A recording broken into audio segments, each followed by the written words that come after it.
Olá, tudo bem por aí? Hoje a gente vai mergulhar num assunto fundamental para entender como o Estado brasileiro funciona no nosso dia a dia.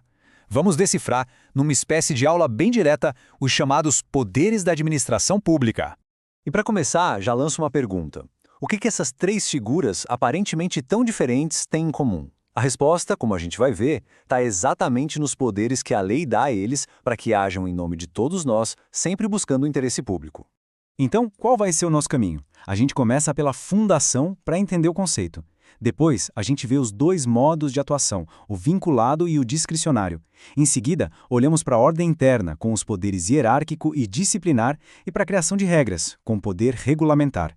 Daí, a gente parte para o poder de polícia, e, para fechar com chave de ouro, vamos falar sobre os limites e o abuso de poder. Vamos lá! Bom, antes de mais nada, a gente precisa construir a base. Afinal de contas, o que são esses tais poderes que dão forma à atuação do Estado? Olha, a própria definição formal já entrega o ouro, né? Poderes administrativos são, na essência, ferramentas, instrumentos. Eles não são privilégios do agente público, de jeito nenhum. São prerrogativas que o Estado tem para poder agir, mas sempre com um norte, o bem coletivo, o interesse público. É um poder-dever para servir à sociedade. E o que impede que esses poderes virem uma coisa arbitrária? São exatamente essas características. Eles são um poder-dever, ou seja, o agente público não escolhe se vai usar ou não. Ele é obrigado a usar quando a situação exige. E, claro, ele tem que operar sempre dentro dos limites da lei. E o mais importante, se usar errado, ele vai ser responsabilizado por isso. Ou seja, não existe poder absoluto na administração pública. Certo, agora vamos para o segundo ponto, que é chave para entender todo o resto. Basicamente, esses poderes têm dois modos de operação. A diferença aqui é gritante. Pensa assim, o poder vinculado é como uma receita de bolo daquelas bem rígidas. Se você seguir todos os passos, o resultado é um só. Não tem o que inventar. Já o poder discricionário é como se a lei desse uma margem de liberdade para o administrador. Ele pode escolher o melhor tempero, a melhor solução, com base no que é mais conveniente e oportuno para o interesse público. Um exemplo clássico de poder vinculado que todo mundo entende é tirar a carteira de motorista. Se a pessoa apresentou todos os documentos, passou em todos os exames, pronto. O agente do Detran não tem escolha, ele é obrigado a emitir a CNH. A lei não dá nenhuma margem para ele decidir diferente.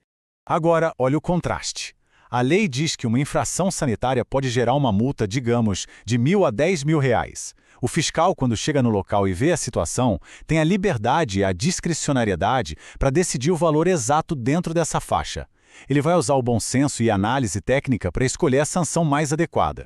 Beleza, já entendemos os modos de operação. Agora vamos começar a ver os tipos de poder na prática. Começando com aqueles que servem para organizar a própria estrutura do governo, para arrumar a casa. O poder hierárquico, gente, é basicamente o sistema operacional da máquina pública. É ele que cria a cadeia de comando, que define quem é chefe de quem coordena o quê, enfim, é o que garante que tudo funcione de forma organizada e coesa. E como é que isso aparece no dia a dia? Bom, um superior pode, por exemplo, criar regras internas, dar ordens diretas para a equipe dele, fiscalizar e até corrigir o trabalho de um subordinado. E ele também pode delegar uma tarefa sua ou, ao contrário, avocar, que é chamar para si uma responsabilidade que era de alguém abaixo dele. É a pura gestão pública em ação.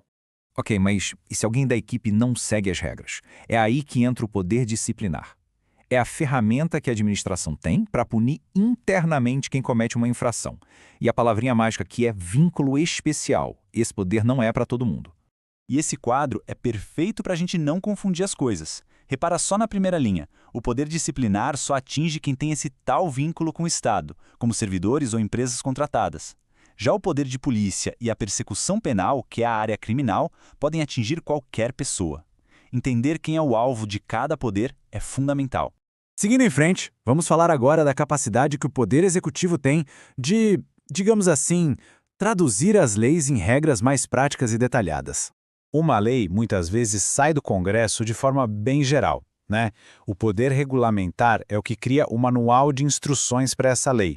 É o decreto presidencial, por exemplo, que vem e explica o como fazer, o passo a passo, para que a lei possa ser aplicada de verdade.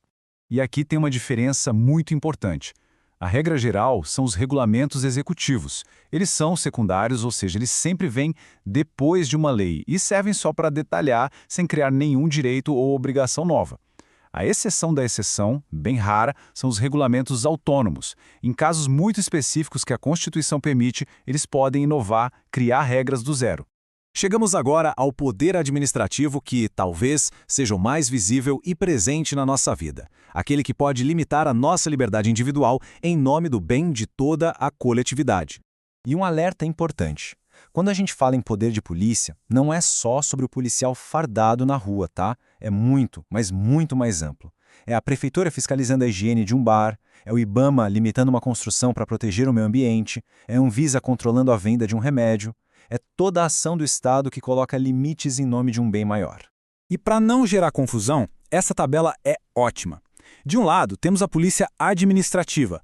O foco dela é em atividades, em coisas, e a natureza é principalmente preventiva. É para evitar que o problema aconteça.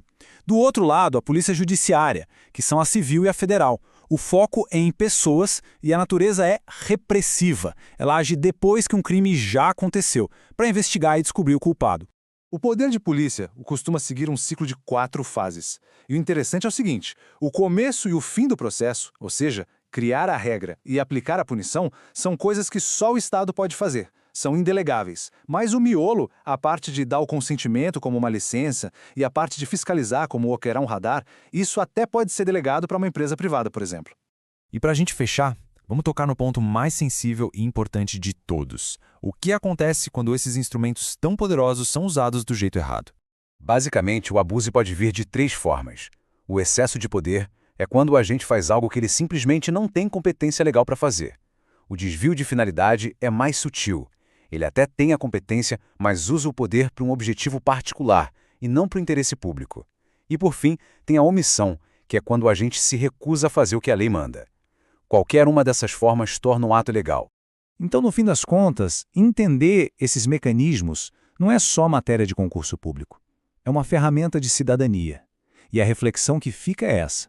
Agora que a gente conhece os poderes e principalmente os seus limites, como podemos usar esse conhecimento para cobrar uma atuação correta e justa da administração pública no nosso dia a dia?